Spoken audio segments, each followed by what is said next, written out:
শুভ দুপুর বন্ধুরা, একটা গুরুত্বপূর্ণ ভিডিও নিয়ে তোমাদের সামনে আসলাম। এখন দেখছি খুব একটা মানে খুব জোর কদমে একটা চলছে যে আধার ভেরিফিকেশন, মানে এই অন্নপূর্ণা যোজনার জন্য মানে আমাদের মা বোনেরা সব মানে লেগে উঠেছে কিভাবে আধার ভেরিফিকেশন করবে। অনলাইন পোর্টালে আধার ভেরিফিকেশন করে যাচ্ছে, কিন্তু তারা একবারও যাচাই করে দেখছে না অনলাইন পোর্টালটা অ্যাজ পার গভর্নমেন্টের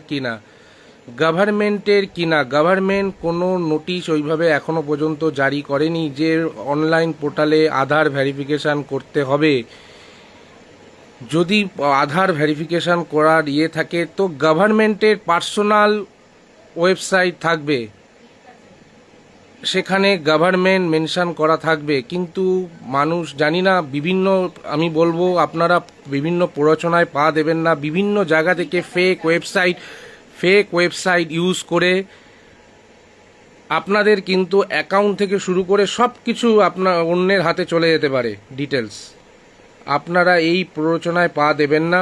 ভিডিওটা আপনারা যদি পারেন শেয়ার করে দিন, কারণ মা বোনেরা যেভাবে এই ৩,০০০ টাকা পাওয়ার জন্য আধার ভেরিফিকেশনের জন্য করে লেগেছে, মানে চারিদিকে দৌড়াদৌড়ি করছে। অনলাইন পোর্টালে কোনো ওয়েবসাইট কোনো যাচাই করে দেখছে না এটা গভর্নমেন্টের কিনা।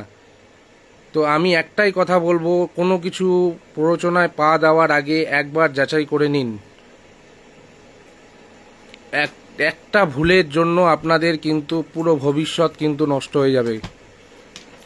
একটা ভুলেই কিন্তু আপনাদের পুরো ডিটেলস অন্য কোনো মানুষের হাতে চলে যেতে পারে।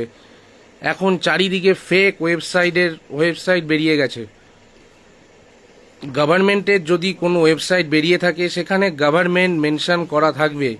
আপনারা এই জিনিসটা বারবার মেনশন করে